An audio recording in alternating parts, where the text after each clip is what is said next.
Good morning, it's day 6 now. We are still at Tengboche. We headed to Dingboche today. I'm very healthy, I'm very comfortable. I just woke up, drank a little bit of water. I think all is good. We are ready to continue on. I think I would be able to get the base camp. No, I will get the base camp. Yeah. Peace. Let's go, base camp. This is day 6 breakfast. This is rara noodles with eggs and veggie. Look at it smoking out in the sunlight. So this looks like an instant noodle, and there's some form of like a fish cut in it, and then there's some veggies. These are kind of like eggs floating on the top. Let's dig in. So I just had a taste of this. Yeah, so I mistakenly kind of like point this out as a fish cutlet sort of thing. Yeah, it's not. It's actually like fried egg. They actually throw on the fried egg onto it. So actually, it's a instant noodle with veggie, and they throw on the fried egg. Yeah, so this is the rara noodle, or what we call instant noodle in Singapore. So I'm feeling very comfortable now. We're on track to Dingboche. So right now today we're finally leaving Tengboche. This is my hotel previously. So today we're off to Dingboche. So the altitude in Dingboche is a little higher. So I'm going to try to walk slow, and then we'll try to catch my breath. Make sure the altitude sickness thing doesn't come back. I'm feeling really good about this. So we're gonna hustle, and I'm gonna make it to Dingboche, and I'm gonna make it to Everest base camp. Let's go. Today's a lot of downhills to Tengboche. Tengboche is one of the lower altitudes one compared to as Tengboche. So there's a lot of down slope, as you can see from here, and the roads here are really slippery. So it's best to kind of have a caution when you're walking down to Tengboche.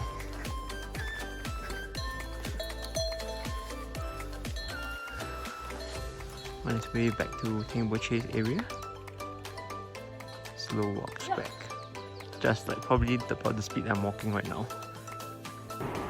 So we're here now. This is as you can see, the river flowing. It's actually the Inja River. So the origin of the stream actually flows down from Dingboche. Then it's from the Inja Valley, and then there's a combined source together from the Kumjung region, which is like from the Everest base camp down, flowing through this water. Yeah, so we know that we're kind of already close to base camp. Now that we see the water from base camp are actually flowing down through here. Yeah, so let's continue. So we're crossing past our first suspension bridge today. Yeah, so you can see the river that we just passed to kind of cross through here. And so many suspension bridges we kind of have to go through. But at least we're on a stream where it flows down from the Inja Valley as well as Everest base camp. So you can see from here. Yeah, so that's how fast the river is flowing. And yeah, we're gonna go to Dingboche, and it looks like it's a lot of uphill from now on. So we're gonna take the steps very slowly, even slowlier than before. So I make sure I don't get anything else from it. Because I know I'm doing quite alright right now in terms of my physical body.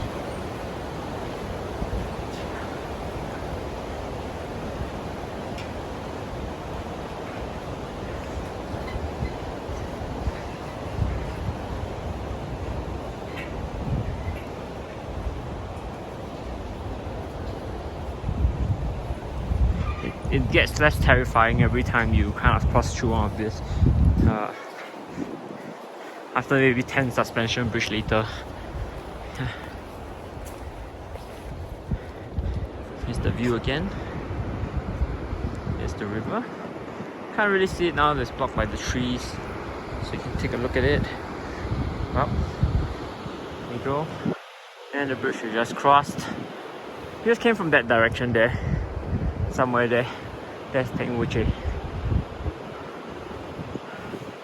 Yeah. So we're still on track to Dingboche. So this is my pace right now, walking to Dingboche.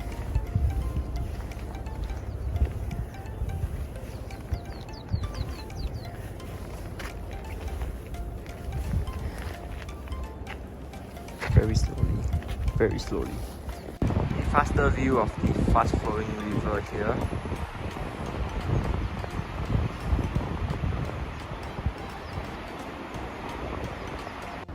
There's a lot more of these Buddhist scriptures along the way. They are here for maybe a few thousand years, who knows. And some of them are really good, they look quite faded. So you can see that they're actually quite faded. But then there's the ones that are actually looking quite okay. Growing some moss, but they still look okay.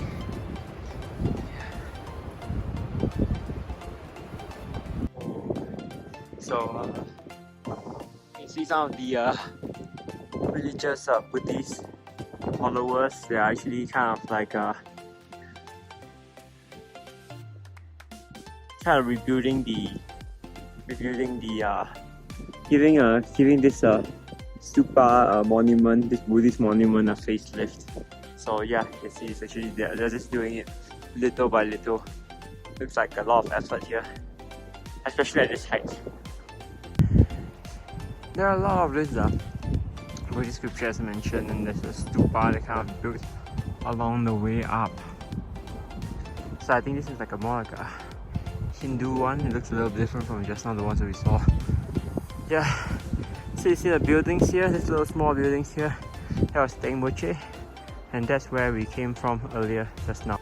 So we're kind of like climbing up now. We are like going past a monastery gate. Don't know where that leads to, so I'm looking forward to see where it leads to. Kind of passing another steel bridge. This one has looking forward to some water streams, but there isn't much water streams. So it's flows right up from there. Yeah, during the monsoon season, and it floats right down. I see someone riding a horse now.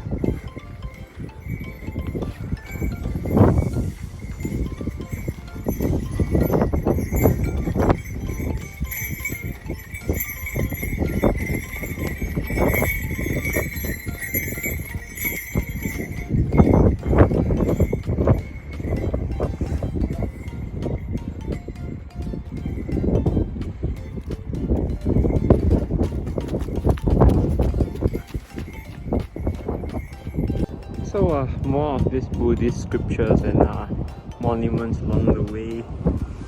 Kind of just and then you can see this giant rock formation. Something different that you don't always see.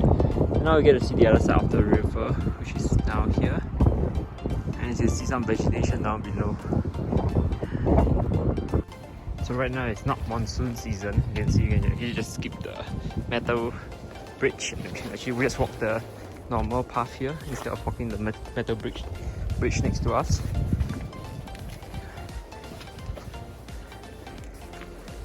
We have just reached the town of Tengboche. I think we took like a good, say, 5-hour hike, 5 km hike to Tengboche.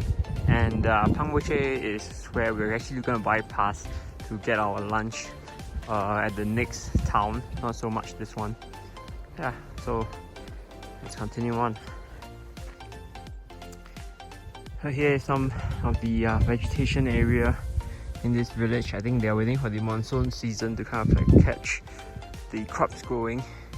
Right now it looks like it's still very it's still kind of just laid out.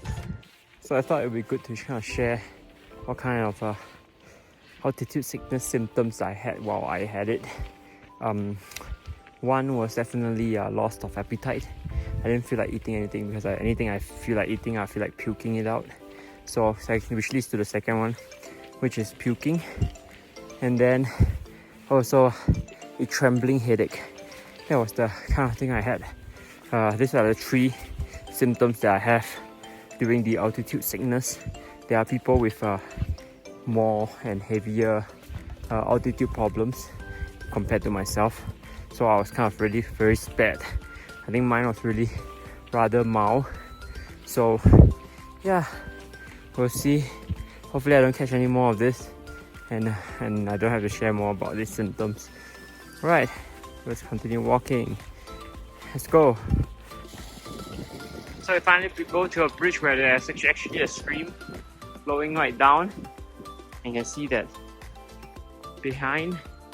So I'm just gonna walk very slowly, make sure I don't get into altitude sickness. Behind you can see people kind of washing their clothes.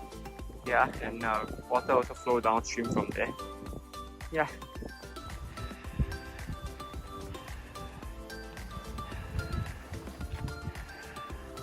Even he is walking faster than me.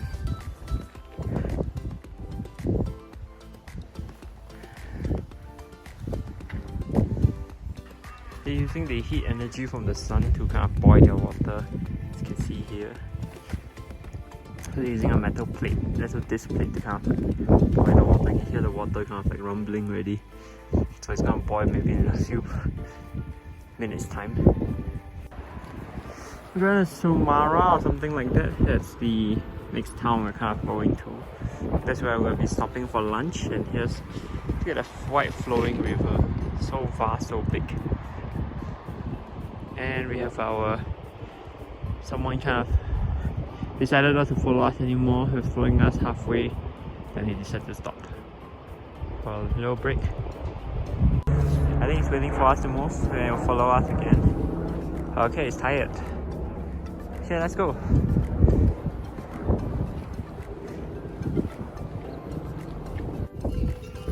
Really stiff cliff that they have to kind of like get through. It's like a very small narrow walkway and they actually go through.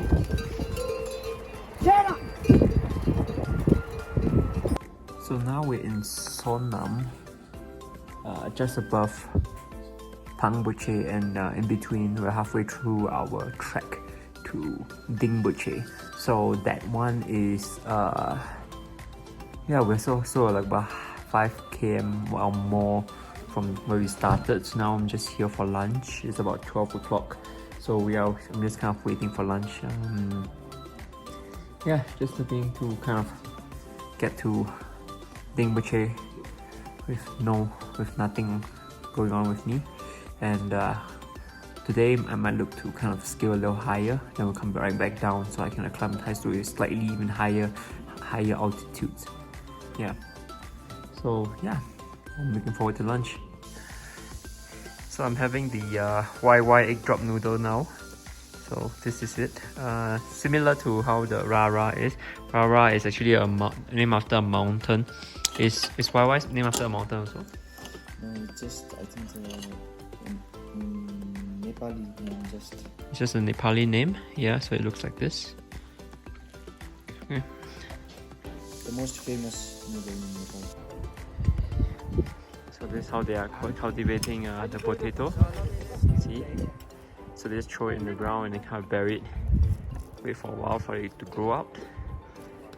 Yeah, so we've come to the higher end of the mountain where trees can't really grow here. Yeah, you can see that it's quite barren on top already. Yeah, the next level will be kind of not even vegetation, just rocks. Yeah, then even higher up it will be ice caps. Yeah. So now we are kind of like on a very flat ground instead of all the climbing and everything. Everything's kind of like flat on here. So hopefully it stays flat this way. Yeah. So there's still a lot of these monuments, Buddhist monuments, while we are in tops of the mountain. So that's really quite a lot of work to kind of get there, to kind of like write all the scriptures in, Sanskrit stuff in, bring it up here. A lot of things is faded, as you can see on the camera.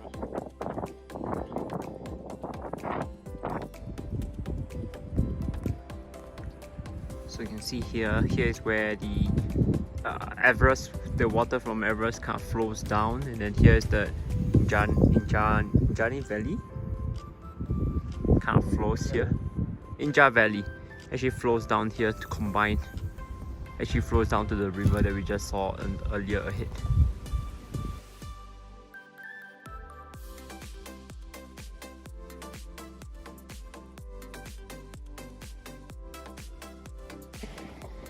So you can see this is the river that actually flows down from Everest. Now we were talking about the bridge. There was this a wide connecting river flow. So actually it's right over there. So right now we're crossing this bridge that actually finally see the water of Everest flowing through. So yeah, we're going to try to cross the river here. Yeah, the wind here is pretty rough, pretty brisk. Here's the river flow, and here is the river flowing down.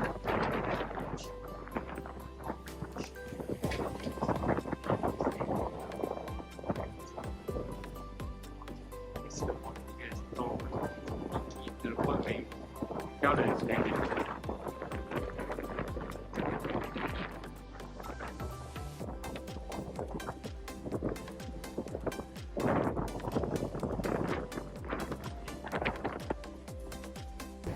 So you can see that they are trying to kind of like create like a kind of coastal measure kind of thing to make sure that the soil here doesn't wave because of this fast flowing waters. So actually they created like a cage of rocks here to kind of like make sure that the erosion kind of stays in place so that the soil always stays in place and it doesn't get washed away by the water. As you can see, there's sort of like all the geography textbook about the rocks from this God knows how old so it's been here for centuries. Yeah, so just all the rocks here, very little vegetation left. Yeah. So I'm probably the last trekker for the day. The trek is very slow. I'm at a very slow pace today so that I don't get the altitude sickness. So yeah, there's really this is race behind me. And nobody at all. So probably the last trek of the day. I don't mind as far as I get there to the base camp. So majestic way up in the mountains. Now waiting actually find a sea town. This is still maybe a good 5 to 6 kilometers of walk. So yeah, we can actually see the next town where we'll be residing in. This is Dingboche. Yeah, we're almost there. So I'm in Tengboche now. I'm not wearing the sunglasses because it's cool, but I'm wearing it because the sun right now is actually very bright. When you just look at the mountain without a sunglass, you might get the sunlight on it is very bright. So I just reached Dingboche. The start of the city is actually on the other side. I fought quite a distance. So Dingboche kind of like reminded me of a little bit like Namche Bazaar, but like a very small version of it. I just got my room, so I'm gonna show you guys how the room looks like. So yeah, let's go get a tour of the room. I'm actually staying at this Grand Himalayan View Lodge. Yeah, so you can see a tent. We can no longer see Mount Everest. Starting from actually today, I think we are barely able to see. You can see around the other mountains nearby. So the mountains are actually kind of getting closer and closer to us as we speak. Yeah, let me just let's check out the room.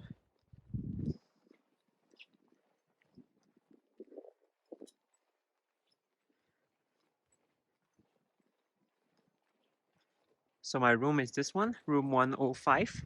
So basically the people in Kathmandu actually, or basically the entire Nepal I've seen so far, comes with this key card with a key and a lock, simple lock like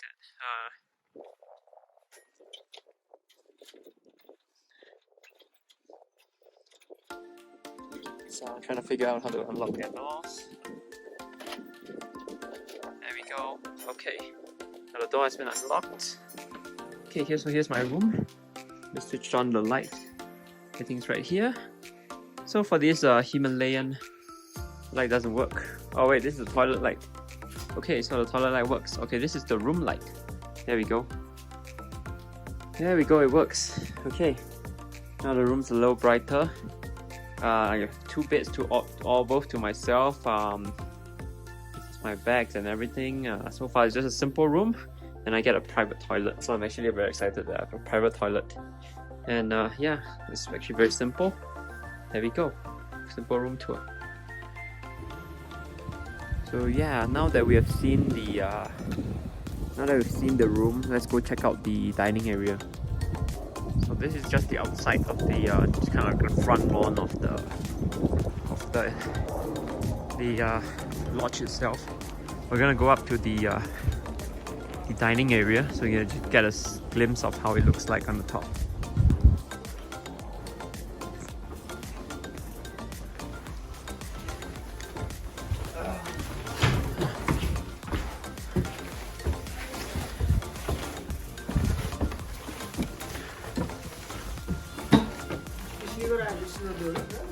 Namaste. Namaste. So this is the dining area for the tea house. It's quite cozy, quite quaint. Yeah, quite a simple little place. There's a bar counter. They sell like things like sneakers, toilet rolls, Fanta and Coke, something like that.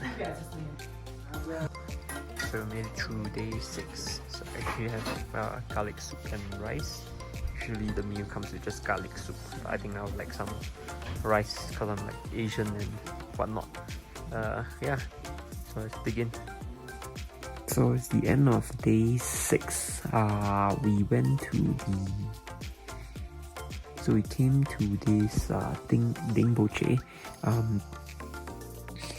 from all the way from Tengboche. That's about 10 km hike. That 10 km I actually took 10 hours to kind of reach there. I took it very slow so that make sure my altitude adjustment was perfect. Yeah, so I didn't have any, right now I don't have any altitude sickness. I went a little bit higher than the expected, the higher expected amount that we saw as we are here in Dingboche. So I went slightly higher after that, after we reached here. So yeah, Dingboche is yeah, pretty fun. So I'm gonna call it a night. Tomorrow we'll head straight to Lomboche. Yeah, I'm very excited for that because that's the last stop. That's the last stop before we embark right to Everest base camp, then Gorakshep, then after that is Kalapata, then right back home. So yeah, looking forward to that.